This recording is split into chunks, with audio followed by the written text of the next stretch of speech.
Hello again. Let's take a look at some rhetorical techniques. You're going to see these all over the place in poetry. You will also see them in other sections we'll look at. So let's run through a couple of the more common ones. A metaphor, a figure of speech that refers to one thing by mentioning another.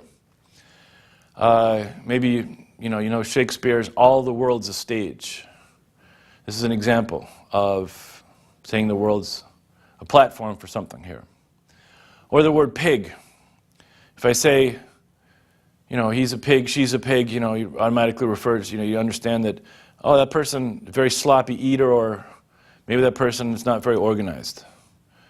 It's a pig. So it's kind of a dead metaphor, because I could just say that person's a pig, and they would understand what it means. So that's an example of a metaphor that's got brought into common language. So it's a dead metaphor, because you don't have to think about it too much. Say I went back 500 years and I said pig, and they would say, oh, out in my backyard. And I go, no, I'm talking about the guy across the table that's eating. And then they'd make the connection, but they'd probably have to think about it, Wow, that's a great word. Let's use that. Say I have a sore throat and I say, man, I have a sore throat like a giraffe. Someone's going to say, what? But then if you think about it, you think, let's see, giraffes, they have long necks, so if they had a sore throat, it would be a long sore throat, so it would be pretty bad. So that's an example of something you'd have to think about, Maybe that's a metaphor in another 500 years, who knows. Simile is a comparison using like or as. Your teeth are like pearls. This is an example you probably know. There's so many other similes, we use them every day. An allusion is a figure of speech that makes reference to an event, a place, or a person.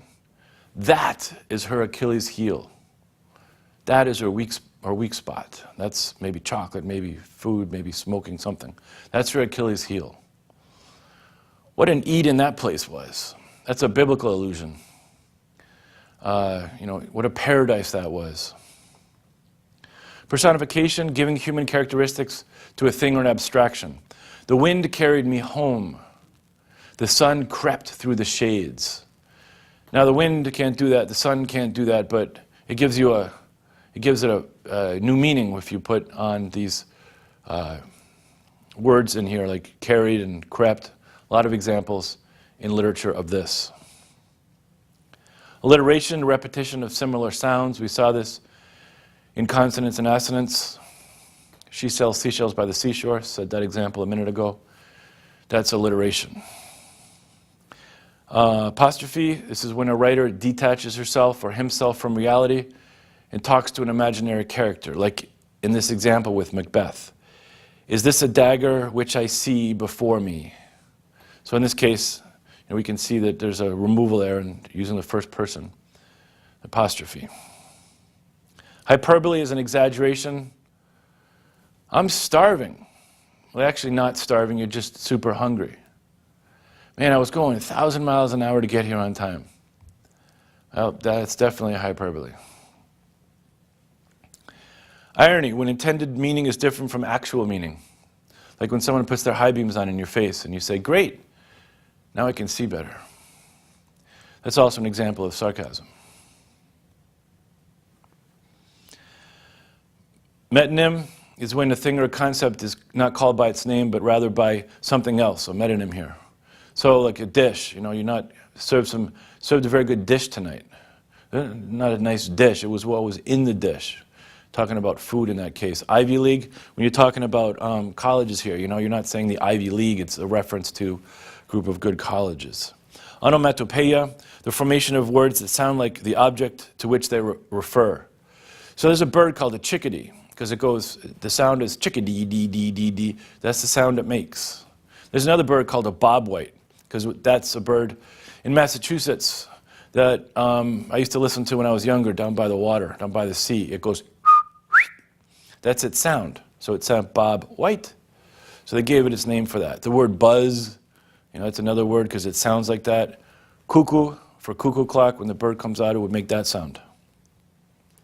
Oxymoron, when a seemingly self-contradictory effect is produced, like pretty ugly, jumbo shrimp, dark light.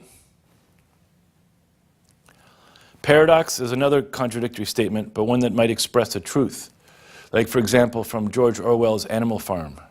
All animals are equal, but some are more equal than others. Everyone's different, but I'm the same.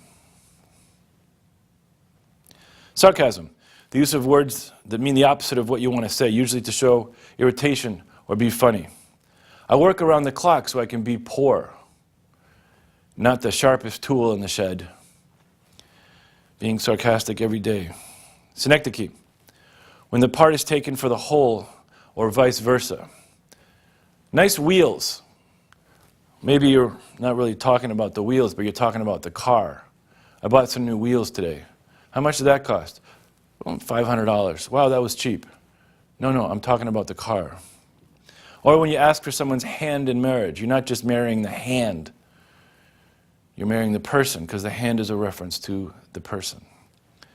So, this concludes this section on poetry.